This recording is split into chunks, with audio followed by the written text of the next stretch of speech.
നമസ്കാരം മാന്യപ്രേക്ഷകർക്ക് ഓപ്പൺ ഫോറത്തിലേക്ക് സ്വാഗതം. ഇത്തവണ കേന്ദ്ര ബജറ്റിൽ കേരളം വലിയ പ്രതീക്ഷ അർപ്പിച്ചിരുന്നു.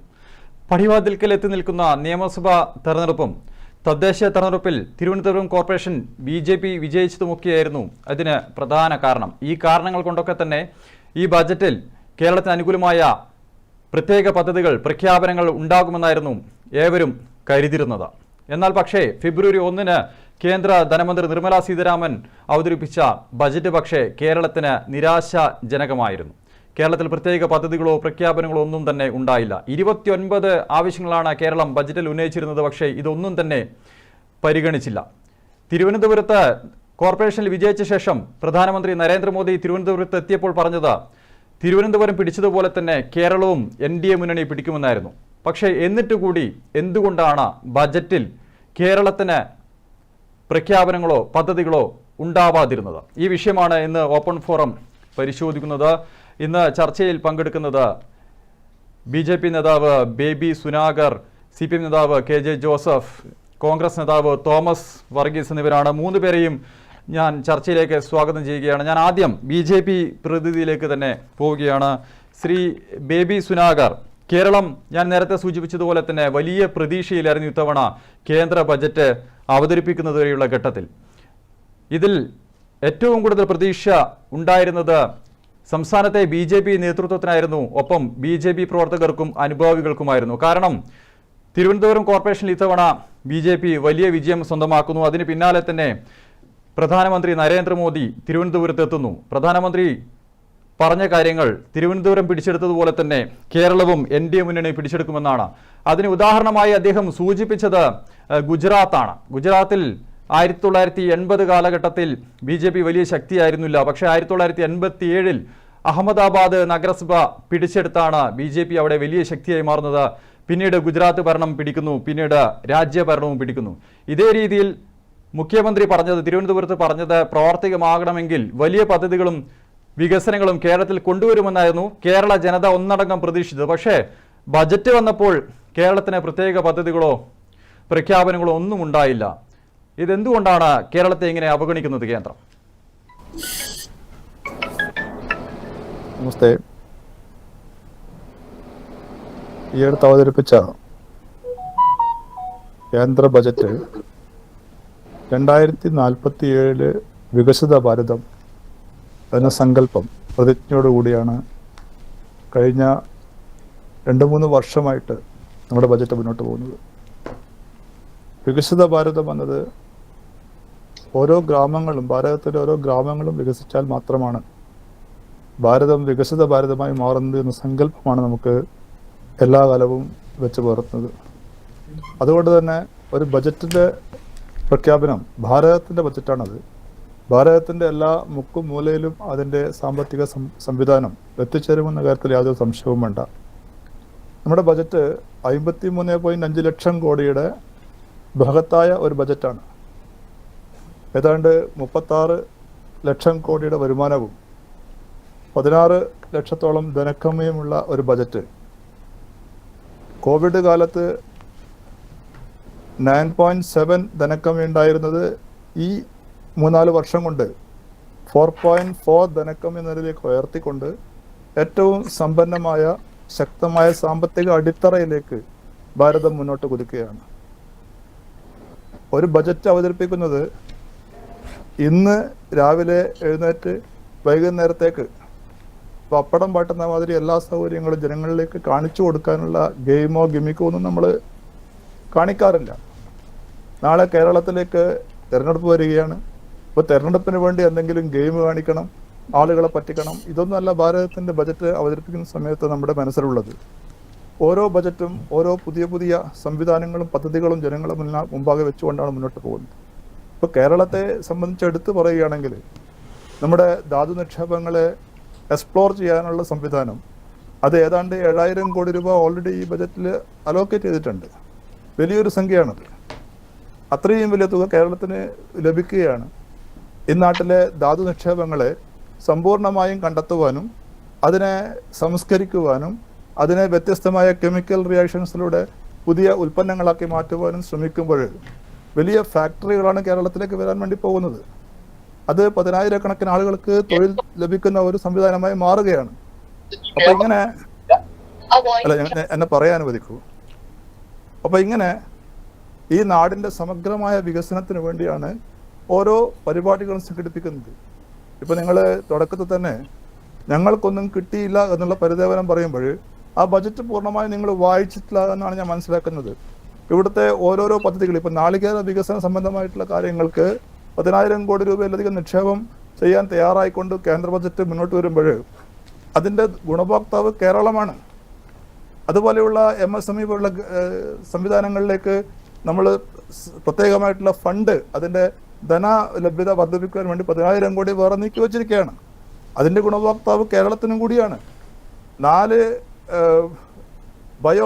ഫാർമസ്യൂട്ടിക്കൽസിൻ്റെ വലിയൊരു വികസന സംവിധാനം, ഗവേഷണ സംവിധാനം ഭാരതം പ്രഖ്യാപിച്ചിട്ടുണ്ട്. അത് ഇന്ന സംസ്ഥാനത്തിനൊന്നും പറഞ്ഞിട്ടില്ല. അതിൻ്റെ അടിസ്ഥാന നിർമ്മലാ സീതാരാമൻ അന്ന് വൈകുന്നേരത്തെ വാർത്താ സമ്മേളനത്തിൽ വളരെ വ്യക്തമായി പറഞ്ഞിട്ടുണ്ട്. എന്താണ്, ആരാണോ അടിസ്ഥാന സംവിധാനം ആദ്യം കൊണ്ടുവരുന്നത് അവർക്ക് ഇത് കൊടുക്കും എന്നാണ് പറഞ്ഞത്. അപ്പോൾ ഇപ്പം നമ്മൾ എയിംസിനെ കുറിച്ച് പറഞ്ഞു. ഭാരതത്തിൻ്റെ അകത്ത് കേരളത്തിന് മാത്രം എയിംസ് കിട്ടിയിട്ടില്ല പരിദേവനമാണ് നടക്കുന്നത്. എയിംസിന് വേണ്ടത് 250 ഏക്കർ സ്ഥലമാണ്. അപ്പോൾ ആ 250 ഏക്കർ സ്ഥലം എടുത്തു കൊടുക്കുവാൻ വേണ്ടി ഇതേവരെ കേരളം തയ്യാറായിട്ടില്ല. അപ്പോൾ ഇതുപോലെ നമുക്ക് കിട്ടിയ സംവിധാനങ്ങളെ പോലും ഉപയോഗപ്പെടുത്താൻ തയ്യാറാവാതെ ആയുഷ്മാൻ ഭാരത് പോലെയുള്ള വലിയ പദ്ധതി അതിനും പുറംതിരിഞ്ഞിരിക്കുന്നു. പ്രധാനമന്ത്രിയുടെ ആവാസ് യോജനയിൽ ഇവിടെ സമൂഹത്തിന് മുഴുവൻ വീട്, അതായത് വീടിന് വേറെ മാനദണ്ഡങ്ങളൊന്നുമില്ല. നിങ്ങൾക്ക് സ്വന്തമായി വീടില്ലാത്ത ആളുകൾ, പാവപ്പെട്ടവർക്ക് വീട് കൊടുക്കുന്ന പദ്ധതി പോലും അവിടെ തളച്ചിട്ടിരിക്കുകയാണ്. കേന്ദ്ര പദ്ധതികൾ നടപ്പാക്കാൻ തയ്യാറാവാതെ കേരളത്തിലൊന്നും കിട്ടുന്നില്ല എന്നുള്ള പരിദേവനം മാത്രം പറഞ്ഞുകൊണ്ടിരിക്കുമ്പോൾ സംഭവിക്കുന്ന നഷ്ടമാണ്.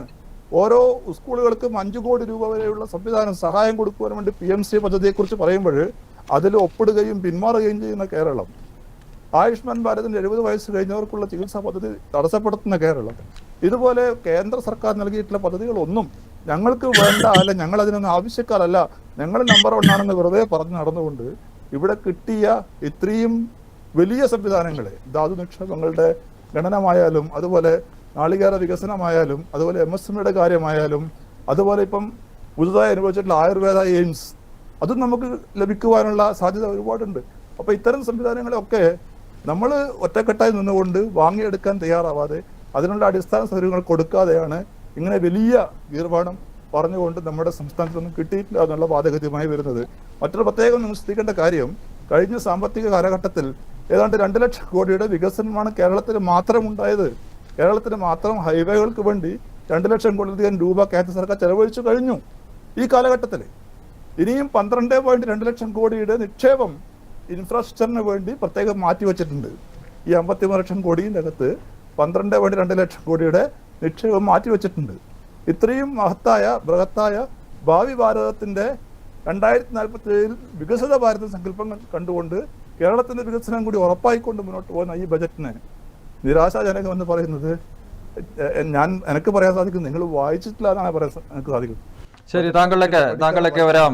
ശ്രീ ബേബി സുനാഗർ, ശ്രീ KJ ജോസഫ്, ബജറ്റിൽ പൂർണ്ണമായും കേരളത്തെ അവഗണിച്ചു എന്ന് പറയുന്നത് തെറ്റാണ്. അത് നിങ്ങൾ പൂർണ്ണമായും ഇത് വായിച്ചു നോക്കാത്തത് കൊണ്ടാണെന്നാണ് ബേബി സുനാഗർ പറയുന്നത്. ഒപ്പം ഈ എയിംസ് അനുവദിച്ചില്ല എന്ന് മുറവിളി കൂട്ടുമ്പോൾ അതിനാവശ്യമായ സ്ഥലം ഏറ്റെടുത്ത് നൽകാൻ തയ്യാറാകാത്തതാണ് അതിന് കാരണമായി അദ്ദേഹം ചൂണ്ടിക്കാട്ടുന്നത്. ഇങ്ങനെ പച്ച നുണ പറഞ്ഞുകൊണ്ടുള്ള ഒരു ചർച്ചയ്ക്ക് എനിക്ക് വലിയ താല്പര്യമില്ല.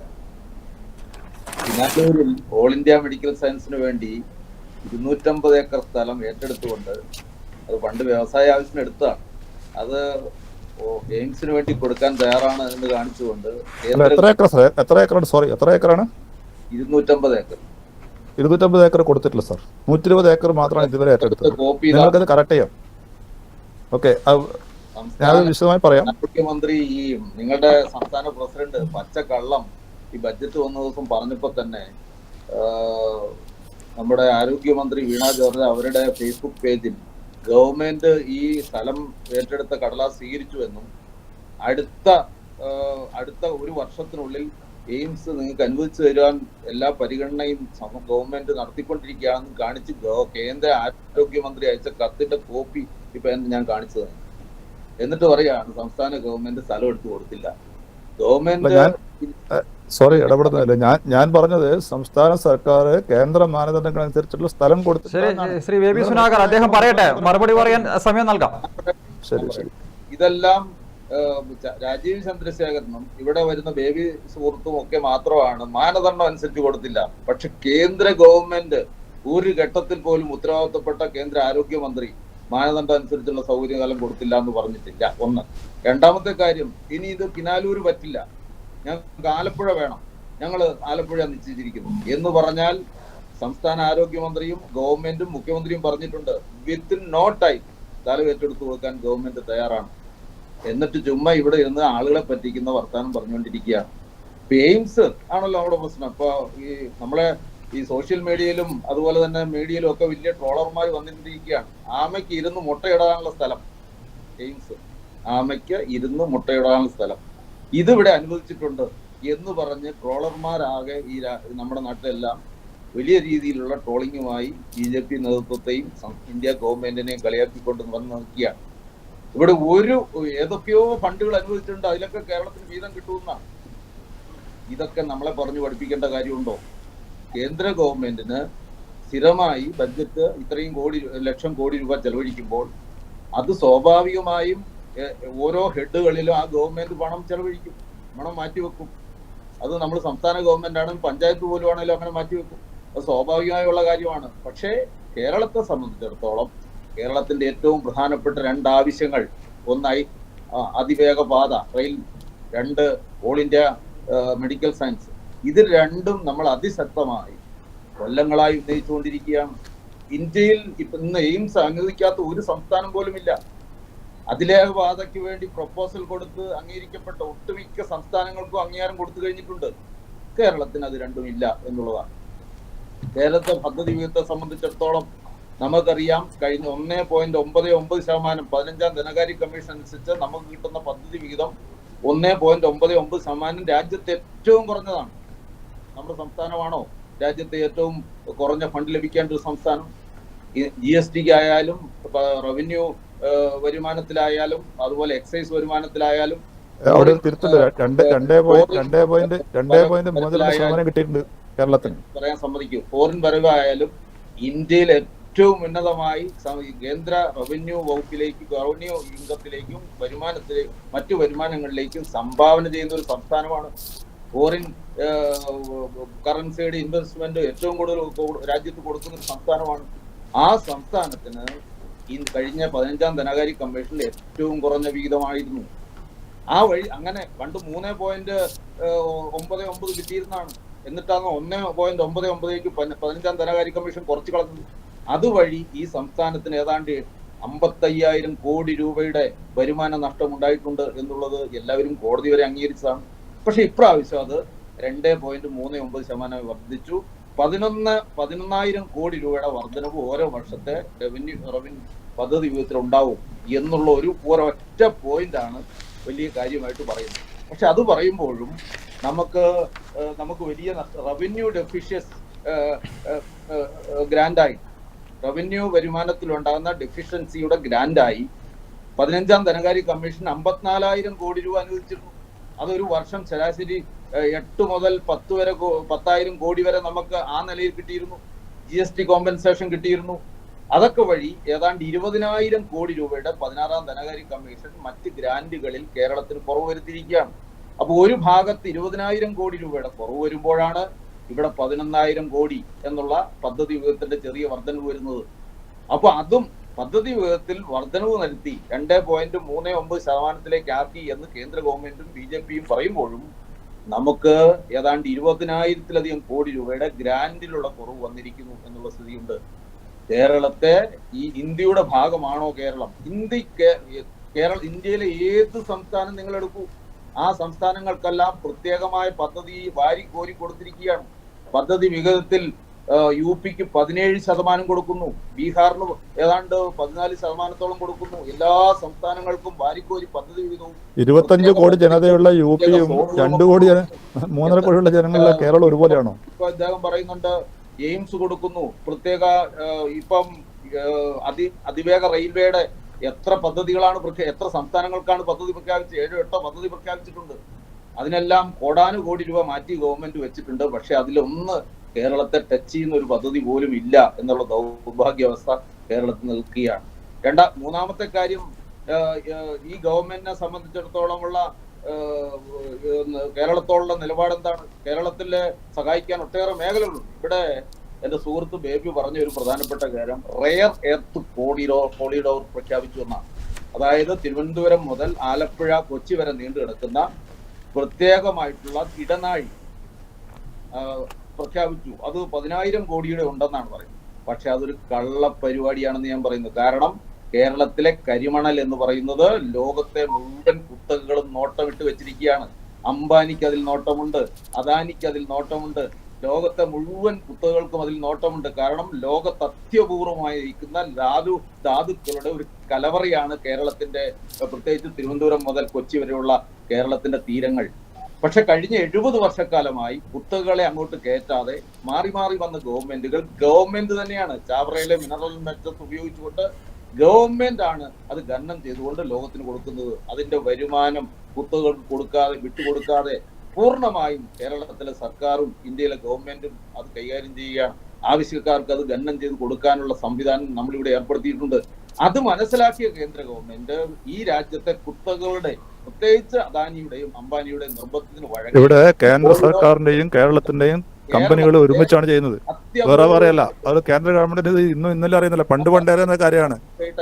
അതിനൊരു പ്രത്യേകമായിട്ട് സംവിധാനം ഇതേവരെ ഒരുക്കിയിട്ടില്ല എന്നുള്ളതാണ് കഷ്ടം. ഞാൻ പറഞ്ഞു കേട്ടെ, കോറിഡോർ എന്ന് പറഞ്ഞാൽ നമുക്കറിയാം ഒട്ടേറെ പ്രൈവറ്റ് ഏജൻസികളെ കൊണ്ടുവരാനുള്ള ബാക്ക് ഡോർ പരിപാടിയാണ്. അപ്പൊ ആകെ ഒന്നും ചെയ്തില്ല എന്ന് മാത്രമല്ല, കേരളത്തിന്റെ റെയർ എർത്ത് അത്യപൂർവമായ മൂലകങ്ങൾ ലോകത്തൊരിടത്തുമില്ലാത്തത് തട്ടിക്കൊണ്ടുപോകാൻ ഇന്ത്യയിലെ കുത്തകൾക്ക് വഴിയൊഴുക്കുന്ന ഒരു ബഡ്ജറ്റായി ഈ ബഡ്ജറ്റ് മാറിയിരിക്കുകയാണ്. രണ്ടാമത്തെ കാര്യം. മൂന്നാമത്തെ ഒരു കാര്യം കൂടിയുണ്ട്. കേരളത്തിന്റെ ഏറ്റവും പ്രധാനപ്പെട്ട ആവശ്യങ്ങൾ നമുക്കറിയാം. വിഴിഞ്ഞം എന്ന് പറയുന്നത് കേരളത്തിന്റെ സ്വന്തം ഒരു പോർട്ടാണോ? അത് ഇന്ത്യയുടെ മാത്രം ഒരു പോർട്ടാണ്. ഏഷ്യയിലെ തന്നെ ഏറ്റവും വലിയ ഈ പറയുന്ന അദാനി തന്നെ നേതൃത്വം കൊടുക്കുന്ന പോർട്ടാണ്. സംസ്ഥാന ഗവൺമെന്റ് എത്ര പണം അതിനുവേണ്ടി മുടക്കി കഴിഞ്ഞിരിക്കുന്നു. കേന്ദ്ര ഗവൺമെന്റിന്റെ ഭാഗം കൂടി ആയിട്ടല്ലേ ആ പോർട്ട് ഇവിടെ ഉണ്ടായത്. 1 രൂപ ഈ ബഡ്ജറ്റ് മാറ്റിവെക്കാൻ ഈ പറയുന്ന വിഴിഞ്ഞം പോർട്ടിന് തയ്യാറായോ?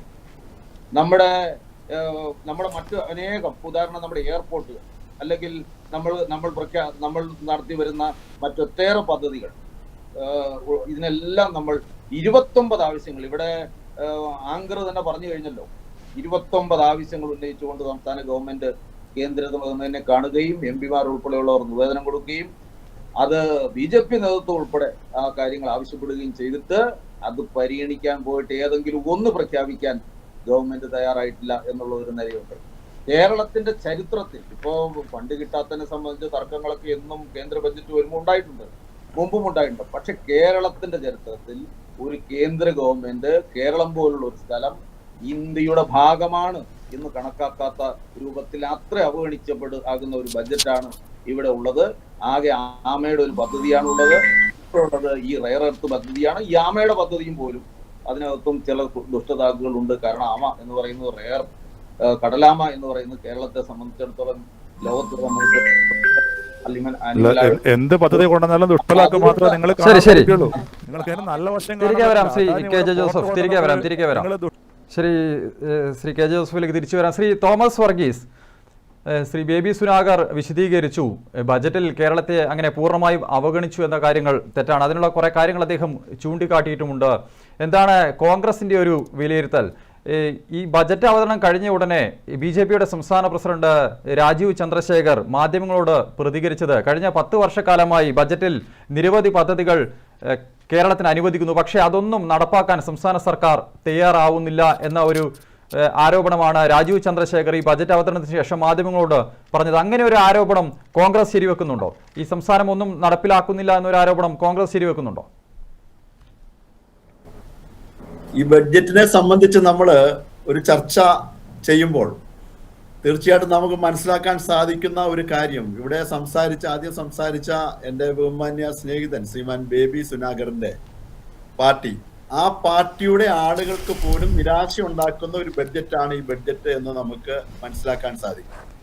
നമ്മുടെ ബഹുമാനായ പ്രധാനമന്ത്രി ശ്രീമാൻ നരേന്ദ്രമോദി തിരുവനന്തപുരത്ത് വന്ന് പോയതിനു ശേഷം അവിടെ BJP നേതാക്കന്മാരെയും എല്ലാം കണ്ട് സമ്മേളനം നടത്തി എല്ലാം പോയതിനു ശേഷം വന്ന ഒരു ബഡ്ജറ്റിനെ സംബന്ധിച്ച് ആ ബഡ്ജറ്റിൽ വലിയ പ്രഖ്യാപനങ്ങൾ ഉണ്ടാകും എന്നുള്ള നിലയ്ക്ക് BJPയുടെ സംസ്ഥാന പ്രസിഡന്റും സംസ്ഥാന തല നേതാക്കന്മാരുമെല്ലാം ആ ബഡ്ജറ്റ് പ്രസംഗം കാണുന്നതിന് വേണ്ടി തന്നെ വലിയ പ്രഖ്യാപനങ്ങൾ ഉണ്ടാകും എന്നുള്ള പ്രതീക്ഷയിലാണ് നമ്മുടെ BJPയുടെ സംസ്ഥാന സമിതി ഓഫീസിന്റെ അകത്തിരുന്നത് എന്ന് ഈ നാട്ടിലെ മാധ്യമങ്ങൾ റിപ്പോർട്ട് ചെയ്തിട്ടുണ്ട്.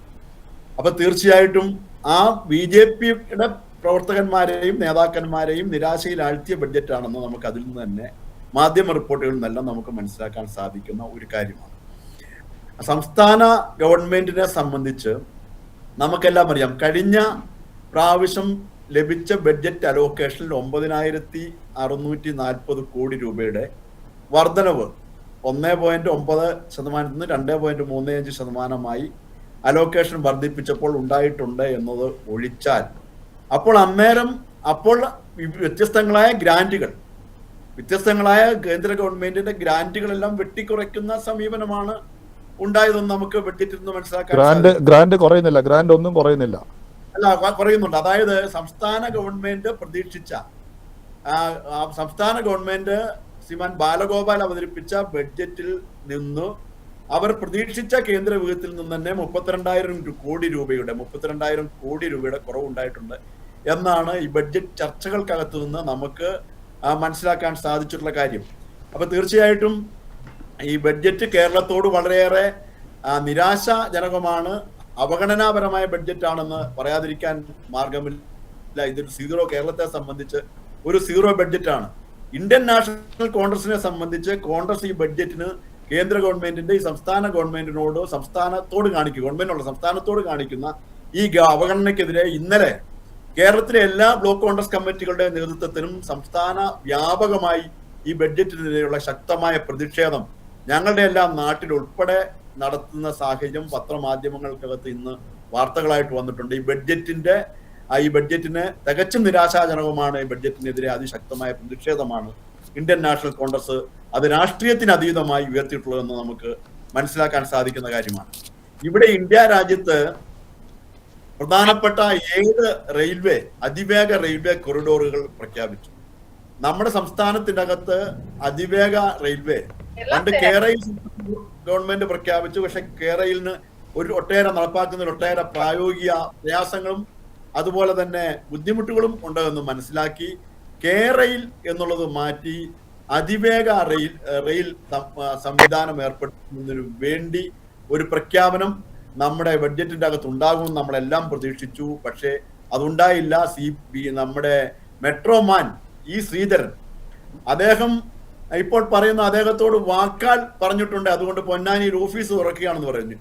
അതിനുശേഷം ബഡ്ജറ്റിന് പ്രഖ്യാപനത്തിന് ശേഷം ബഹുമാനായ കേന്ദ്ര റെയിൽവേ വകുപ്പ് മന്ത്രി വീണ്ടും ഒരു പത്രസമ്മേളനം നടത്തി. അതിൻ്റെ അകത്തെങ്കിലും എന്തെങ്കിലും പ്രഖ്യാപനങ്ങൾ കേരളത്തിന് അനുകൂലമായി ഉണ്ടാകുമെന്ന് നമ്മൾ എല്ലാവരും പ്രതീക്ഷിച്ചു. പക്ഷെ അതിലും നമുക്ക് നിരാശയാണ് നമുക്ക് അതിൻ്റെ അകത്ത് കാണാൻ സാധിച്ചത്. നമുക്കറിയാം, ഇന്ത്യ രാജ്യത്ത് കേരള സംസ്ഥാനം പല മേഖലകളിലും, അത് ആരോഗ്യ രംഗത്താണെങ്കിലും വിദ്യാഭ്യാസ രംഗത്താണെങ്കിലും ഒക്കെ കാലാകാലങ്ങളായി പ്രത്യേകിച്ച് ഏതെങ്കിലും ഒരു ഗവൺമെന്റിന്റെ പ്രത്യേകമായ ഒരു സാഹചര്യത്തിന്റെ അകത്തെല്ലാം നമ്മുടെ ഗവൺമെന്റുകൾ, കേരളത്തിലെ 57 ആരംഭിച്ച EM ശങ്കരൻ നമ്പൂതിരിപ്പാടിന്റെ ഗവൺമെന്റ് മുതൽ ഇങ്ങോട്ടുള്ള ഗവൺമെന്റുകൾ നമ്മുടെ ആരോഗ്യ വിദ്യാഭ്യാസ രംഗത്തേറെ ശക്തമായിട്ടുള്ള നേതൃത്വവും ഏറ്റവും ശക്തമായിട്ടുള്ള നിലപാടുകളും എടുത്തതിന്റെ ഫലമായിട്ട് നമ്മുടെ ഇന്ത്യ രാജ്യത്തിന്റെ മാതൃകയാണ് നമ്മുടെ ആരോഗ്യ രംഗവും വിദ്യാഭ്യാസ രംഗവും എല്ലാം. നമ്മളിവിടെ എയിംസ് പ്രതീക്ഷിച്ചു. ഇവിടെ എന്റെ ബഹുമാന്യ സ്നേഹിതൻ KJ ജോസ് പറഞ്ഞതുപോലെ എയിംസ് പ്രതീക്ഷിച്ചു, എയിംസ് ലഭിച്ചിട്ടില്ല. അതുപോലെ തന്നെ ആയുർവേദ എയിംസ് അത് 3 പ്രഖ്യാപിച്ചു. അതിൻ്റെ അകത്ത് ഇപ്പൊ കേരളത്തിൽ കിട്ടാൻ സാധ്യതയുണ്ടെന്ന് എന്റെ ബഹുമാന്യ സ്നേഹിതൻ ബേബി സുനാഗർ പറയുന്നതിനെ നമുക്ക് എത്ര കണ്ട് വിശ്വസിക്കാൻ സാധിക്കും? അങ്ങനെയുണ്ടെങ്കിൽ കേരളത്തിൽ പ്രഖ്യാപിച്ചാൽ പോലെ ഒരു ആയുർവേദ എയിംസ് പ്രഖ്യാപിച്ചാൽ പോലെ. അത് പ്രഖ്യാപിച്ചിട്ടില്ല. ഇന്ത്യ രാജ്യത്ത് നമുക്കറിയാം യുവാക്കളുടെ തൊഴിലില്ലായ്മ ഏറ്റവും രൂക്ഷമായിട്ടുള്ള ഒരു രാജ്യമാണ് ഇന്ത്യ രാജ്യം. നമ്മുടെ പ്രത്യേകിച്ച് കേരളത്തിലെ ചെറുപ്പക്കാരെല്ലാം ഇപ്പൊ +2 കഴിഞ്ഞാൽ ജോലി ലഭ്യമാകുന്നില്ല, അല്ലെങ്കിൽ മെച്ചപ്പെട്ട ജോലിയും ശമ്പളവും ലഭ്യമാകുന്നില്ല എന്നുള്ളത് വിദേശ രാജ്യങ്ങളെ ആശ്രയിക്കുന്ന സാഹചര്യമുണ്ട്. നമ്മുടെ നാട്ടിലെ ചെറുപ്പക്കാർക്ക് തൊഴിൽ സംരംഭങ്ങൾ ഉണ്ടാക്കാൻ ആവശ്യമായിട്ടുള്ള എന്തെങ്കിലും പദ്ധതികൾ ഉണ്ടായിട്ടോ. നമുക്കറിയാം, നമ്മളിവിടെ മട്ടന്നൂരിനടുത്ത് ഇരിട്ടിയിൽ നിന്നാണ് ഞാൻ സംസാരിക്കുന്നത്. ഇരിട്ടിയിൽ ഇരിക്കുമ്പോൾ, എൻ്റെ വീട്ടിൽ ഇരിക്കുമ്പോൾ നമുക്കെല്ലാം അറിയാം, എത്രയോ വർഷങ്ങളായി നമ്മൾ ആവശ്യപ്പെടുന്ന മട്ടന്നൂരിലെ കണ്ണൂരിലെ ഇന്റർനാഷണൽ എയർപോർട്ട്, ആ എയർപോർട്ടിന്റെ വിഷയങ്ങൾ അവിടെ എന്താണ്, വിദേശ രാജ്യങ്ങളുടെ ട്രെയിൻ ഫ്ലൈറ്റ് ഇറങ്ങാൻ സാധിക്കുന്നില്ല, അതിനാവശ്യമായിട്ടുള്ള point of call central government നൽകുന്നില്ല, നമ്മുടെ മട്ടന്നൂർ വിമാനത്താവളത്തോട് കേന്ദ്ര ഗവൺമെന്റ് കാണിക്കുന്ന അവഗണനയ്ക്കെതിരെ എത്രയോ സമരങ്ങളും എത്രയോ പരിപാടികളും എത്രയോ നിവേദനങ്ങളും നമ്മൾ കൊടുത്തു. പക്ഷെ അതിനൊന്നും ഒരു പരിഹാരം ഉണ്ടാക്കാൻ നമ്മുടെ ഏറ്റവും നല്ല ഒരു വിമാനത്താവളം, നമ്മുടെ മൈസൂരിൽ നിന്ന് ഉൾപ്പെടെ ഉള്ള ആളുകൾക്ക്, അല്ലെങ്കിൽ വിരാജപേട്ടയിൽ നിന്നും കൂർഗിൽ നിന്നും ഉൾപ്പെടെയുള്ള ആളുകൾ, അന്യ സംസ്ഥാനത്തെ ആളുകൾ പോലും മട്ടന്നൂരിൽ വന്ന് ഫ്ലൈറ്റ് കയറുന്ന ആ വിമാനത്താവളത്തോട് കാണിക്കുന്ന കേന്ദ്ര ഗവൺമെന്റിന്റെ കടുത്ത അവഗണന, അത് രാഷ്ട്രീയത്തിന് അതീതമായി നമ്മളെല്ലാം അതിനെതിരെ ശക്തമായ പ്രതിഷേധം നടത്തേണ്ടത് തന്നെയാണ്, പ്രതിഷേധിച്ചു കൊണ്ടിരിക്കുകയാണ്. ശ്രീ തോമസ് വർഗീസ്, ഞാൻ നേരത്തെ ചോദിച്ചത്, അതായത് ഈ BJP സംസ്ഥാന നേതൃത്വം പറയുന്നത് കഴിഞ്ഞ വർഷങ്ങളിലൊക്കെ തന്നെ നിരവധി പദ്ധതികൾ, പ്രഖ്യാപനങ്ങൾ ഉണ്ടായെങ്കിലും അതൊന്നും തന്നെ നടപ്പാക്കാൻ സംസ്ഥാന സർക്കാർ തയ്യാറാവുന്നില്ല. അതൊക്കെ നടപ്പാക്കിയാലെങ്കിലല്ലേ വീണ്ടും വീണ്ടും പദ്ധതികൾ അനുവദിക്കുകയുള്ളൂ എന്ന ഒരു ആരോപണമാണ് BJP സംസ്ഥാന നേതൃത്വം ഈ ബജറ്റിന് പിന്നാലെ പറയുന്നത്. അത് ശരിവെക്കുന്നുണ്ടോ കോൺഗ്രസ്? അത് കോൺഗ്രസ് ഒരിക്കലും അംഗീകരിക്കില്ല. കാരണം കോൺഗ്രസും മാർക്സിസ്റ്റ് പാർട്ടി ഇന്ത്യ മുന്നണിയുടെ ഭാഗമാണ്, ഒരേ മുന്നണിയാണ്. പിന്നെ അവരെങ്ങനെ? ശ്രീ സുനാഗർ, അദ്ദേഹം മറുപടി പറയട്ടെ, താങ്കൾക്ക് സമയം തരാം. അല്ല, ഇന്ത്യ മുന്നണിയുടെ ഭാഗമാണെന്നൊക്കെയുള്ള നമ്മൾ അംഗീകരിക്കുന്നത്, അത് നമ്മുടെ നാട് അംഗീകരിച്ചിട്ടുള്ള ഒരു കാര്യമാണ്. ഇന്ത്യ മുന്നണിയും അതിന്റെ എന്നുള്ളത് കോൺഗ്രസ് നേതൃത്വം കൊടുക്കുന്ന ആളുകളാണ്. അതിനൊന്നും വേറെ തർക്കത്തിന്റെ കാര്യമില്ല. അത് എല്ലാവരും അംഗീകരിക്കും, അത് അംഗീകരിച്ചിട്ടുള്ള കാര്യമാണ്.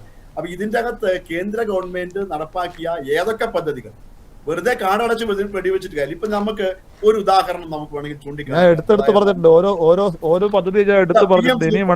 ആ PMC പദ്ധതി സംബന്ധിച്ച് കേരളത്തിന്റെ അകത്ത് ആ പദ്ധതിയിൽ ഒപ്പിട്ട് അത് ഇടതുപക്ഷ ജനാധിപത്യ മുന്നണിയിൽ ഉണ്ടായിട്ടുള്ള അഭിപ്രായ വ്യത്യാസത്തിന്റെയും തർക്കത്തിന്റെയും എല്ലാം പേരിൽ ആ പദ്ധതിക്കകത്തുനിന്ന് പിന്മാറി എന്നുള്ള ഒരു സ്റ്റേറ്റ്മെന്റ് വന്നു. അത് അതിന് CPM-ന്റെയും കേരള ഗവൺമെന്റിനും അവരുടേതായ ന്യായീകരണങ്ങൾ ഉണ്ടെങ്കിലും BJP പറയുന്ന, അല്ലെങ്കിൽ മറ്റു സംസ്ഥാനങ്ങൾ ഉൾപ്പെടെ ഒപ്പിട്ട PMC പദ്ധതി, ആ പദ്ധതിയെ സംബന്ധിച്ച് കോൺഗ്രസ് സർക്കാർ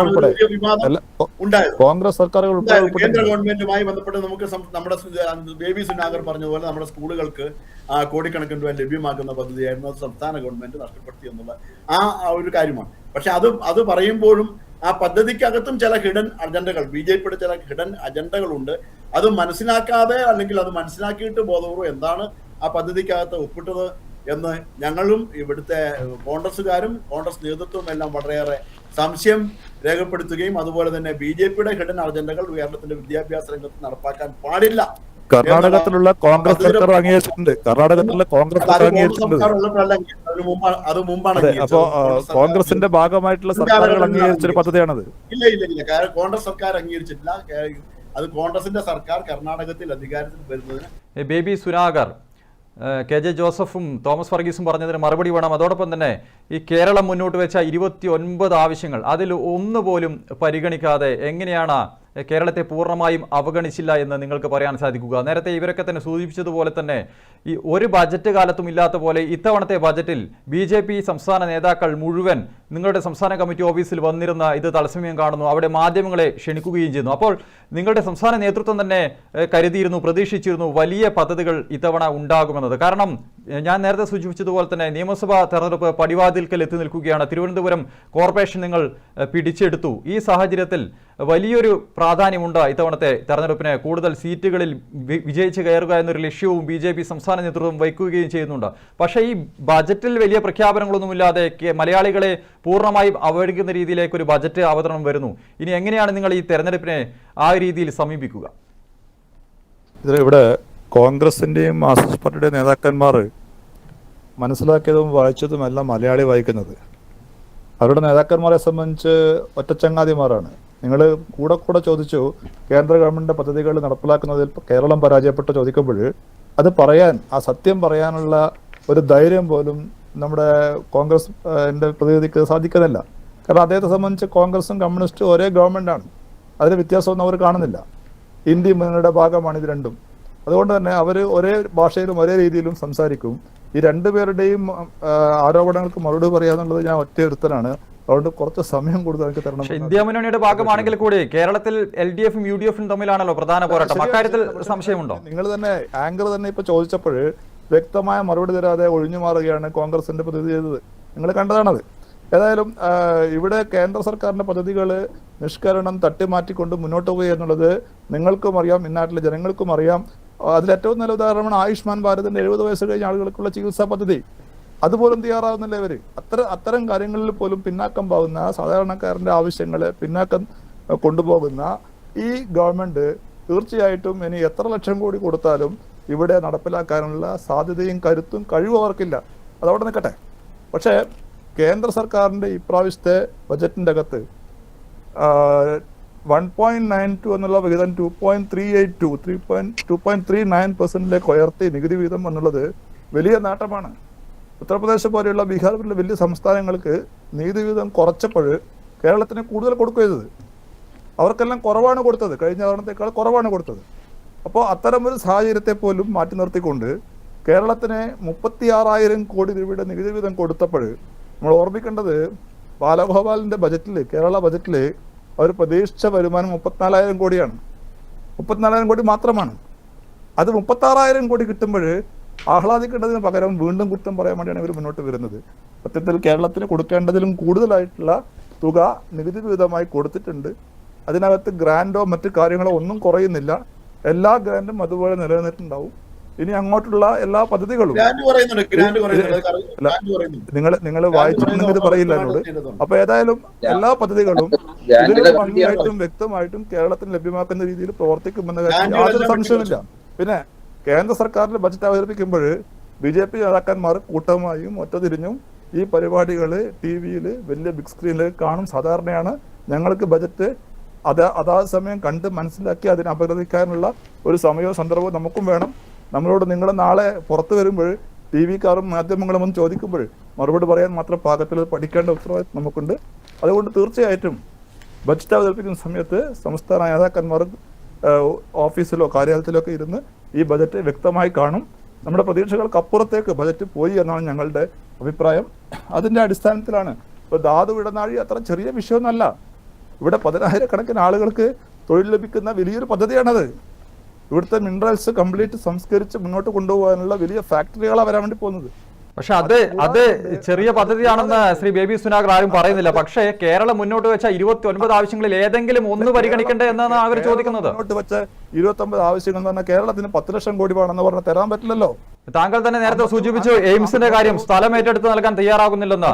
ശ്രീ KJ ജോസഫ് പറഞ്ഞു, നിങ്ങൾ ഏത് ജില്ലയിലാണ് എയിംസ് കൊണ്ടുവരാൻ ഉദ്ദേശിക്കുന്നത്? യുദ്ധകാലാടിസ്ഥാനത്തിൽ സ്ഥലം ഏറ്റെടുത്ത് നൽകാൻ സംസ്ഥാന സർക്കാർ തയ്യാറാണെന്ന് അറിയിച്ചു കഴിഞ്ഞിരുന്നു. അങ്ങനെ ചെയ്യണ്ട. കേന്ദ്ര സർക്കാർ എന്താ പറഞ്ഞത്? ഒരു സ്റ്റേറ്റ് അല്ലെങ്കിൽ ഒരു പ്രദേശത്തെ നമ്മൾ എടുക്കുമ്പോൾ എന്താ നമ്മൾ പരിഗണിക്കുന്നത്? തീരദേശം, മലയോരം, അല്ലെങ്കിൽ പിന്നാക്ക ജില്ല, അല്ലെങ്കിൽ തെക്ക് ഭാഗം, അല്ലെങ്കിൽ മധ്യഭാഗം, ഇങ്ങനെ 4-5 സെഗ്മെന്റ് ആയിട്ട് ഒരു സംസ്ഥാനത്തെ തിരിക്കും. അതിനകത്ത് 3-4 ഓപ്ഷൻസ് കേരള സ്റ്റേറ്റ് കൊടുത്താൽ മതി. നിങ്ങൾ ഓരോ ഓപ്ഷൻ കൊടുത്തിട്ട് ഇവിടെ കിലാനൂരിൽ ആങ്ക് സ്ഥലമുണ്ട്, നിങ്ങൾ ഇവിടെ വന്ന് ചെയ്യണമെന്ന് പറയാൻ നടക്കൂല. നിങ്ങൾ 3-4 ഓപ്ഷൻസ് കൊടുക്കണമെന്ന് കൃത്യമായിട്ട് സെൻട്രൽ ഗവൺമെന്റ് പറഞ്ഞിട്ടുണ്ട്. ആ ഓപ്ഷൻസ് കൊടുത്ത് നിങ്ങൾ 3 സ്ഥലത്ത് 250 ഏക്കേഴ്സ് ഭൂമി കാണിച്ചു കൊടുക്കൂ. തീർച്ചയായിട്ടും ഏതെങ്കിലും എയിംസ് വന്നിരിക്കും വിത്തിൻ നോ സെക്കൻഡ്സ്. ഒരു സംശയമുണ്ട് അക്കാര്യത്തിൽ. ശ്രീ സുനാഗർ, ഈ ബജറ്റിന് ശേഷം നമ്മുടെ മുഖ്യമന്ത്രി പ്രതികരിച്ചത് ഈ കേന്ദ്ര ധനമന്ത്രി പൂർണ്ണമായും കേരളത്തെ വിസ്മരിച്ചു, ഇന്ത്യയുടെ ഭാഗമാണ് കേരളം എന്നതെ പൂർണ്ണമായും വിസ്മരിച്ചു എന്നാണ്. പ്രതിപക്ഷ നേതാവും അതേ രീതിയിൽ തന്നെയാണ് സംസാരിച്ചത്. ചേട്ടാ, അങ്ങനെ വിസ്മരിച്ചുവെങ്കിൽ 34,000 കോടി മാത്രം പ്രതീക്ഷിച്ച നികുതി വരുമാനം 36,000 കോടിയായി വന്നില്ലേ? വിസ്മരിച്ചത് കൊണ്ടല്ലോ അങ്ങനെ വന്നത്. കേരളത്തിന്റെ അകത്ത് തീരദേശത്തെ കുറിച്ച് പ്രത്യേകമായി പറഞ്ഞിട്ടുണ്ട്. തീരദേശ ടൂറിസം, പൈതൃക ടൂറിസം തുടങ്ങിയ കാര്യങ്ങളിൽ വിശേഷമായിട്ടുള്ള പരാമർശമുണ്ട്. ധാതു ഇടനാഴിക്കൊപ്പം തന്നെ തീരദേശ ടൂറിസം പോലെയുള്ള വലിയ പദ്ധതികളെ കുറിച്ചിട്ട് വ്യക്തമായി ഈ ബജറ്റിൽ പറഞ്ഞിട്ടുണ്ട്. അത് കൂടാതെ കണ്ട് തന്നെ ഇവിടുത്തെ മത്സ്യ സമ്പത്ത് കയറ്റുമതി ചെയ്യുന്ന ആളുകൾക്ക് പ്രത്യേക ആനുകൂല്യങ്ങൾ കൊടുത്തിട്ടുണ്ട്. മത്സ്യസമ്പദ യോജനയിലൂടെ വിശേഷമായിട്ടുള്ള ആനുകൂല്യങ്ങൾ മത്സ്യസമ്പത്ത് കയറ്റുമതി ചെയ്യുന്ന ആളുകൾക്ക് കൊടുത്തിട്ടുണ്ട്. അതും അതിന് പുറമെയാണ് ഈ കശുവണ്ടി പോലെയുള്ള കേരളത്തിന്റെ തനതായിട്ടുള്ള ഉൽപ്പന്നങ്ങൾക്ക് ബ്രാൻഡിങ്, ലോകോത്തര ബ്രാൻഡിങ്ങിന് ആവശ്യമായിട്ടുള്ള സഹായം അതൊരു ഭാഗത്ത് കൊടുത്തിട്ടുണ്ട്. നാളികേരത്തിന്റെ സഹായം വേറെ കൊടുത്തിട്ടുണ്ട്. ഈ ആമ മുട്ടയിടുന്ന കാര്യം പറയുന്നുണ്ടല്ലോ, ലോകത്തിലെമ്പാടുമുള്ള പ്രകൃതി സ്നേഹികൾക്ക് വളരെ ആവേശകരമായിട്ടുള്ള ഒരു സംഭവമാണ് ആമയുടെ കാര്യം. ശ്രീ ബേബി സുനാകർ, ഇന്ന് കേരളം ഒന്നടങ്കം ചർച്ച ചെയ്യുന്ന ഒരു ജീവിയായി ആമ മാറിയിട്ടുണ്ട്. അതിന് കാരണവും താങ്കൾക്ക് അറിയാമല്ലോ. ഓർമ്മിക്കേണ്ടത്, കേരളത്തിന്റെ അകത്ത് അതുപോലുള്ള വലിയൊരു പൈതൃക സംരക്ഷണ സംവിധാനം വരുമ്പോൾ വലിയ സാമ്പത്തിക ഇടപാടുകൾ അതിനകത്തുണ്ടാവും. ഈ നാട്ടിലെ സാധാരണക്കാരായ പാവപ്പെട്ട ആളുകൾക്ക് തൊഴിൽ ലഭിക്കും. ഇവിടുത്തെ ആളുകൾക്ക് അതിനുള്ള സംവിധാനങ്ങളോട് ചേർന്ന് പ്രവർത്തിക്കാനുള്ള അവസരങ്ങൾ ഉണ്ടാവും. ഇതെല്ലാം നമുക്ക് കേരളത്തിന്റെ സാധാരണക്കാരായ യൂത്തായിട്ടുള്ള പാവപ്പെട്ട മഹിളകൾക്ക് എല്ലാം സൗകര്യം ലഭിക്കുന്ന ഒട്ടനവധി പദ്ധതികൾ, ഇപ്പോൾ ഷീ പോലെയുള്ള പദ്ധതികൾ ഇവിടുത്തെ സ്ത്രീകൾക്ക് മാത്രമായിട്ട് സംരംഭം തുടങ്ങാൻ ആവശ്യമായിട്ടുള്ള വായ്പ പദ്ധതിയാണ്. 5% മാത്രം ഇൻട്രസ്റ്റിൽ കൊടുക്കുകയാണ്, സബ്സിഡി വേറെ കൊടുക്കുകയാണ്. കൂടാതെ കണ്ട് ഓരോ ജില്ലയിലും പെൺകുട്ടികൾക്ക്, പഠിക്കുന്ന കുട്ടികൾക്ക് ഹോസ്റ്റൽ സൗകര്യം കൊടുക്കുകയാണ്. അത് കേരളത്തിനും ബാധകമാണ്. ഇങ്ങനെ ശ്രീ കെ ജെ ജോസഫ്, ഒന്നും അനുവദിച്ചില്ല എന്ന് നിങ്ങളിങ്ങനെ മുറവിളി കൂട്ടുന്നു. ഈ നികുതി വിഹിതമൊക്കെ വർദ്ധിപ്പിച്ചത് താങ്കൾ കണ്ടില്ല എന്ന് നടിക്കുകയാണോ? നമ്മുടെ നോക്കൂ, ഞാൻ പറഞ്ഞു കഴിഞ്ഞിട്ടില്ല സർ. നിങ്ങൾ രണ്ടുപേരും പറഞ്ഞിട്ട് ഞാൻ അതിന്റെ ഉത്തരം മുഴുവൻ പറഞ്ഞു തന്നിട്ടില്ല. അതിനാണ് നിങ്ങൾ നമ്മുടെ ചർച്ച ഏകദേശം ഒരു 30 മിനിറ്റ് കഴിഞ്ഞ് ഒരു 10 മിനിറ്റ് സമയമുള്ളൂ. അതുകൊണ്ടാണ് ശ്രീ ബേബി സുനാകർ ദയവായി ക്ഷമിക്കുക. 2 കാര്യങ്ങൾ പറയാനുണ്ട്, അത് പറഞ്ഞിട്ട് നിങ്ങൾ അങ്ങോട്ടേക്ക് പോട്ടെ. കാരണം എന്താണെന്ന് വെച്ചാൽ, കേരളത്തെ ഇങ്ങനെ അവഗണിച്ചിരിക്കുമ്പോഴും കേരളത്തിനൊന്നും കിട്ടിയില്ല എന്ന് നല്ല ബോധ്യം ഉണ്ടായപ്പോഴും അവരെല്ലാം വലിയ പ്രതീക്ഷയിൽ, തെരഞ്ഞെടുപ്പ് കാലമാണ്, കേരളത്തിൽ വാരിക്കോരി തരും, അതുവഴി കേരളം പിടിക്കാം എന്നൊക്കെ പ്രതീക്ഷിച്ചിരുന്നപ്പോ ഒന്നുമില്ല എന്ന് മനസ്സിലാക്കിക്കൊണ്ട് ഇത്തരത്തിൽ ചാനലുകളിലും പൊതുരംഗത്തും വന്ന് ന്യായീകരിക്കേണ്ടി വരുന്ന ഓരോ BJP നേതാവിനോടും ഞങ്ങൾക്ക് സഹതാപമേ ഉള്ളൂ. അതിലും നിങ്ങൾ പ്രയാസപ്പെടണ്ട. നമ്മൾ പറയുന്നത് വ്യക്തമായിട്ടുള്ള കാര്യങ്ങളാണ്. നമ്മൾ നിങ്ങളുടെ അടുത്ത് പറഞ്ഞത് കേരളത്തിന്റെ അകത്ത് നേരത്തെ ഉണ്ടായിരുന്ന 34,000 കോടി 36,000 കോടിയായി നിങ്ങൾക്ക് വർദ്ധിച്ചു കിട്ടിയത് നിങ്ങൾ അംഗീകരിക്കണം. അത് നിങ്ങൾ അംഗീകരിക്കണം. നിങ്ങൾക്ക് പൈസ കൂടുതൽ കിട്ടിയില്ലയോ? അപ്പൊ നമ്മൾ പറയുമ്പോ ഒരു മര്യാദ കാണിക്കും. ഇതാണ് സഹതാപമേ ഉള്ളൂ. ഇദ്ദേഹം ഗ്രാന്റ് കുറഞ്ഞില്ല എന്ന് പറഞ്ഞു. ഞാൻ പറഞ്ഞ ഓരോ കാര്യങ്ങളും നുണ പറയുകയാണ്. ഇന്ത്യയിലാകെ 1.4 ലക്ഷം കോടി രൂപയാണ് 2015 ധനകാര്യ കമ്മീഷന്റെ ഭാഗമായി ഗ്രാന്റായി നിശ്ചയിച്ചത്. അതിന്റെ ഒരു വിഹിതമായി 54,000 കോടി രൂപ നമുക്ക് കിട്ടിയിട്ടുണ്ട് കഴിഞ്ഞ പ്രാവശ്യം പദ്ധതി വിഹിതത്തിന് പുറത്തായിട്ട്. പക്ഷേ ആ ഗ്രാന്റ് ഇപ്പോ 1.4 1 ലക്ഷം കോടി രൂപയുടെ വെട്ടിക്കുറവാണ് ഗ്രാന്റ് ഇനത്തിൽ ഈ ഗവൺമെന്റ് വരുത്തിയത്. അതിന്റെ അങ്ങനെ വരുത്തിയപ്പോ കേരളത്തിന് ഗ്രാന്റ് കണക്ക് നിങ്ങൾക്ക് ചെറിയ അപാകത പറ്റിയിട്ടുണ്ട്. 1.2 ലക്ഷം കോടി 1.4 ലക്ഷം കോടിയായിട്ട് വർദ്ധിക്കാതിട്ടുള്ളത് ഗ്രാന്റ് അല്ല. ഗ്രാന്റ് 2.4 ലക്ഷം കോടിയിൽ നിന്ന് 1.4 ലക്ഷം കോടിയായിട്ട് കുറയാണ് ഇത്. അങ്ങനെ കുറഞ്ഞപ്പോ കേരളത്തിന് എല്ലാ ഗ്രാന്റിലും കേരളം ഒരു വികസിത സംസ്ഥാനം എന്ന ധനകാര്യ കമ്മീഷൻ വിലയിരുത്തിന്റെ അടിസ്ഥാനത്തിൽ കേരളത്തിനുള്ള മുഴുവൻ ഗ്രാന്റുകളും നിർത്തി, GST കോമ്പൻസേഷൻ നിർത്തി. അതുവഴി കേരളത്തിന് നഷ്ടപ്പെട്ടത് ഏകദേശം 80,000 കോടി രൂപയാണ്. അപ്പോ GST പ്രഖ്യാപിച്ച സമയത്ത് കേന്ദ്ര ഗവൺമെന്റ് നിങ്ങളോട് പറഞ്ഞിട്ടുള്ള വാഗ്ദാനങ്ങള് പാലിച്ചുകൊണ്ടാണ് നിർത്തുന്നത്. അല്ല, നമ്മള് ഇത് നുണ പറഞ്ഞ് ജനങ്ങളെ പറ്റിക്കാൻ പാടില്ലല്ലോ. GST പ്രഖ്യാപിച്ച സമയത്ത് ജനങ്ങളോട് പറഞ്ഞിട്ടുള്ള, കേരളത്തോട് പറഞ്ഞിട്ടുള്ള വാഗ്ദാനങ്ങൾ പൂർണ്ണമായി നിറവേറ്റിക്കൊണ്ടാണ് ഞങ്ങൾ നിർത്തുന്നത്. 11,000 കോടി രൂപയുടെ വർധനവ്, അതായത് 1.99 എന്നുള്ളത് 2.39 വർദ്ധിക്കുമ്പോൾ 11,000 കോടിയുടെ വർധനവ് വസ്തുതയാണ്. ആ വസ്തുത നിൽക്കുമ്പോൾ പോലും നമുക്ക് ഗ്രാന്റുകളിൽ വലിയ വെട്ടിക്കുറച്ചിലുണ്ടായിട്ടുണ്ട് എന്നുള്ളതാണ് അതിനകത്തൊരു ഭാഗം. അത് മൊത്തം നമുക്ക് മാത്രമല്ല, രാജ്യത്താകെ ഗവൺമെന്റ് കൊടുക്കുന്ന ഗ്രാന്റുകളിൽ 1 ലക്ഷം കോടി രൂപയുടെ കുറവ് വരുത്തിയിട്ടുണ്ട്. അതെല്ലാം ആ ബഡ്ജറ്റ് ഡോക്യുമെന്റ്സ് നോക്കിയാൽ നിങ്ങൾക്ക് മനസ്സിലാകാൻ കഴിയുന്നതാണ്. എന്ന് മാത്രമല്ല, ഇവിടെ ഇവര് പറയുന്ന ഏക ആക്ഷേപം ഇതാണ്: കേന്ദ്ര ഗവൺമെന്റ് പദ്ധതി നടപ്പിലാക്കിയില്ല. ആ പദ്ധതികൾ ഏതൊക്കെയാണ്? 1, പാവപ്പെട്ടവർക്കുള്ള വീടിന്റെ കാര്യമാണ്. 2, ആയുഷ്മാൻ പദ്ധതി, നേരത്തെ ബേബി പറഞ്ഞതാണ്. 3, PM-ശ്രീ പദ്ധതിയാണ്. ഈ 3 പദ്ധതിയെ സംബന്ധിച്ചും നിങ്ങൾക്കറിയാം, വീടിന്റെ കാര്യം സംബന്ധിച്ച് നരേന്ദ്രമോദിയുടെ ഫോട്ടോ വെക്കണം എന്ന് പറഞ്ഞത് നമ്മൾ അംഗീകരിക്കാൻ. വീണ്ടും നിങ്ങൾ ആവർത്തിക്കരുത്. ഫോട്ടോ വെക്കണം എന്ന് എവിടെയും പറഞ്ഞിട്ടില്ല. നരേന്ദ്രമോദിയുടെ ഫോട്ടോ വെക്കാൻ നിങ്ങളോട് ആവശ്യപ്പെട്ടിട്ടില്ല.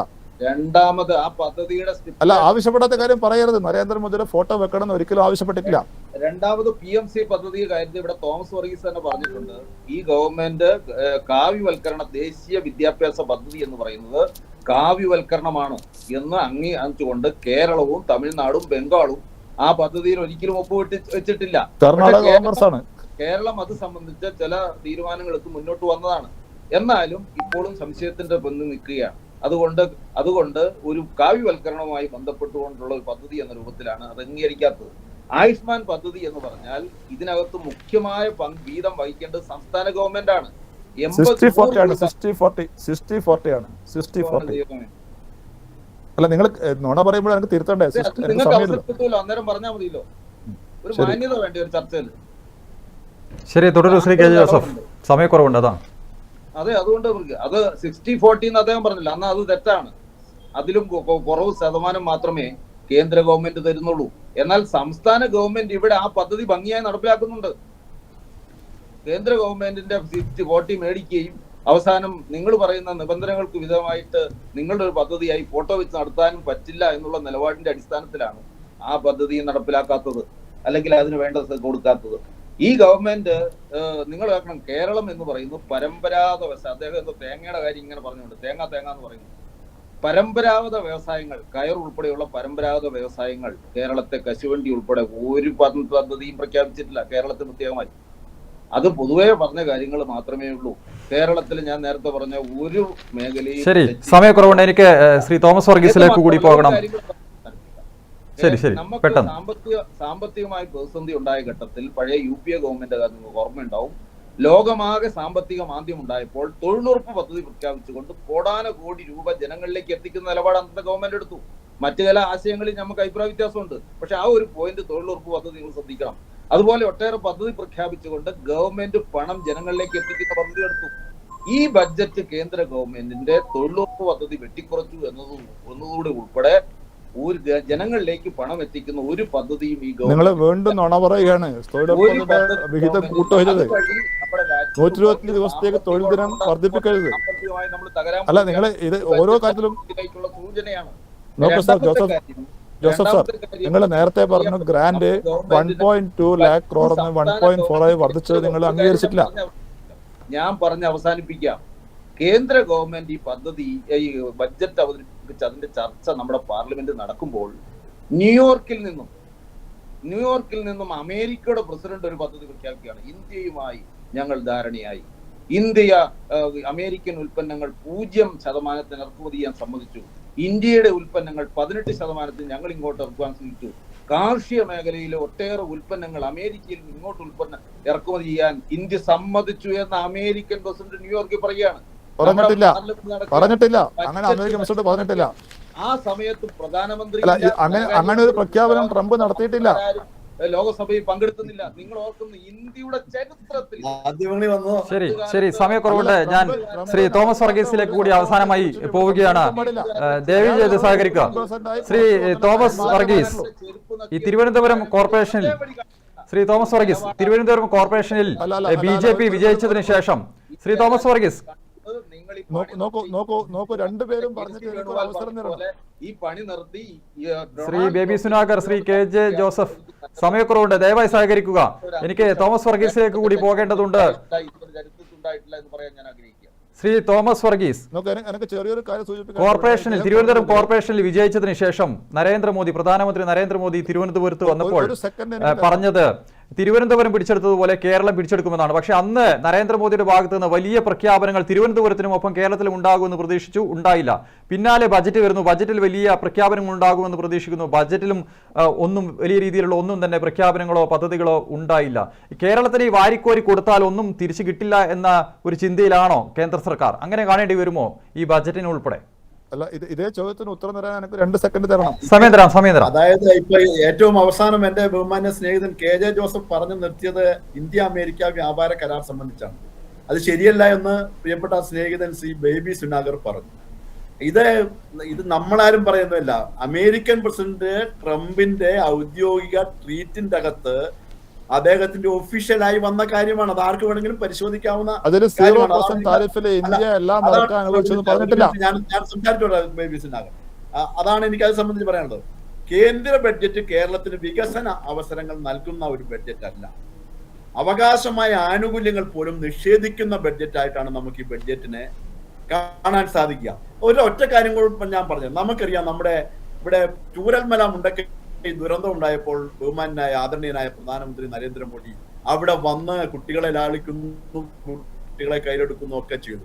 പക്ഷെ നമ്മൾ ആ വലിയൊരു ദുരന്തം ഉണ്ടായപ്പോൾ പോലും ഒരു ചെറിയ സഹായം പലവട്ടം ആവശ്യപ്പെട്ടപ്പോഴും പലവട്ടം എഴുതിയപ്പോഴും ഒരു ചെറിയ സഹായം നൽകി എന്നുള്ളത് ഒഴിച്ചാൽ ആ ദുരന്തത്തിന് ആനുപാതികമായ ഒരു സഹായം നമ്മുടെ മലയാളക്കരയ്ക്ക് നൽകിയില്ല എന്നുള്ളത് ഖേദപൂർവ്വം ഇവിടെ പറയാതിരിക്കാൻ ഒരു കാര്യമാണ്.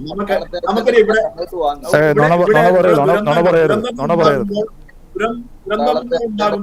ഞാൻ ഒന്നും തന്നില്ല എന്നല്ല പറഞ്ഞത്, ഞാൻ പറഞ്ഞത് ബേബി സുനിൽ മനസ്സിലായി. അതായത് നമ്മൾക്കിവിടെ ഉണ്ടായിട്ടുള്ള വലിയ ദുരന്തത്തിന് ആനുപാതികമായിട്ടുള്ള അതിന്റെ ദുരന്ത നിവാരണത്തിന് ആവശ്യമായിട്ടുള്ള ഒരു ഫണ്ട് നമുക്ക് ലഭ്യമായിട്ടില്ല എന്നുള്ളത് ഒരു യാഥാർത്ഥ്യമാണ്. അത് നിഷേധിക്കാൻ BJP-കാർക്ക് പോലും സാധ്യമല്ല.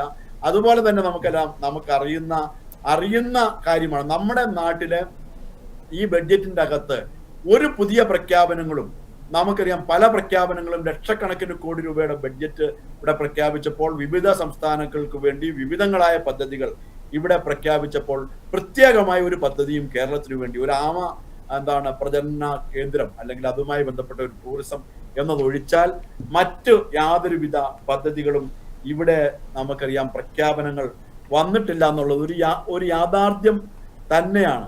അതായത് ഞാൻ നേരത്തെ പറഞ്ഞ നമ്മളെ ഒരുപാട് മലയാളികൾ, ഒരുപാട് പ്രവാസികൾ, നമുക്കറിയാം നമ്മുടെ രാജ്യത്തിന്റെ പ്രത്യേകിച്ച് നമ്മുടെ സംസ്ഥാനത്തിന്റെ ഏറ്റവും പ്രധാനപ്പെട്ട ഇൻകം എന്ന് പറയുന്നത് പ്രവാസികൾ അയച്ചത്. ഇപ്പം യൂറോപ്യൻ രാജ്യങ്ങളിലേക്ക് പോയതിനു ശേഷം ആളുകൾ അവിടെ സ്വത്തുക്കൾ വാങ്ങിച്ചു കൂട്ടുകയും അവിടെ ഇൻവെസ്റ്റ് ചെയ്യുന്ന സാഹചര്യം ഉണ്ടെങ്കിൽ ഇപ്പോൾ നമ്മുടെ കേരളത്തിന്റെ നിലനിൽപ്പിന്റെയും നമ്മുടെ രാജ്യത്തിന്റെ വിവിധ സംസ്ഥാനങ്ങളുടെ നിലനിൽപ്പിന്റെയും വലിയ ഒരു ഇൻകമാണ് പ്രവാസികളുടെ ആ വരുമാനം, അവരുടെ ജോലിയിൽ നിന്ന് ലഭിക്കുന്ന, നമ്മുടെ രാജ്യത്തേക്ക് ലഭിക്കുന്ന ഇൻകം.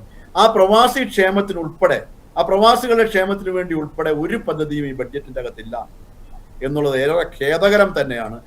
പൊതുവെ എടുത്താൽ നിരാശാജനകമാണ് കേരളത്തെ സംബന്ധിച്ച്. ശരി, സമയക്കുറവുണ്ട്. അവസാനമായി ശ്രീ ബേബി സുനാകർ, ഈ ബജറ്റ് അവതരണമൊക്കെ കഴിഞ്ഞു. ഈ LDF-ഉം UDF-ഉം പറയുന്നത് പോലെ തന്നെ കേരളത്തിന് ഒന്നും അനുവദിച്ചിട്ടില്ല ബജറ്റിൽ. ഇനി വരാനിരിക്കുന്ന നിയമസഭാ തെരഞ്ഞെടുപ്പ്, ഈ നിയമസഭാ തെരഞ്ഞെടുപ്പിൽ വലിയ നേട്ടം ഉണ്ടാക്കാൻ സാധിക്കുമെന്ന ഒരു പ്രതീക്ഷ BJP-ക്കുണ്ടോ, NDA മുന്നണിക്കുണ്ടോ? തീർച്ചയായിട്ടും BJP ഈ പ്രാവശ്യം വരുന്ന നിയമസഭാ തെരഞ്ഞെടുപ്പിൽ കേരളത്തിന്റെ ഭരണസാധ്യതയിലേക്ക് എത്തുമെന്നുള്ളതാണ് നമ്മുടെ പ്രതീക്ഷ. ഒരു രണ്ട് കാര്യങ്ങൾ നിങ്ങൾ ഓർമ്മിക്കേണ്ടത്, ഇവിടെ നുണ പറയാൻ വേണ്ടി മാത്രം വന്നിരിക്കുന്നതിന്റെ ഏറ്റവും നല്ല തെളിവാണ് കേരളത്തിന്റെ മൊത്തത്തിലുള്ള ഗ്രാന്റ് 1.2 lakh crore 1.4 lakh വർദ്ധിപ്പിച്ചു എന്നുള്ള വസ്തുത. നിങ്ങൾ കേരള കൗമുദി അതുപോലെ അന്നത്തെ മാതൃഭൂമി ആ പത്രങ്ങളൊക്കെ എടുത്ത് വായിച്ചൊക്കെ മനസ്സിലാവും.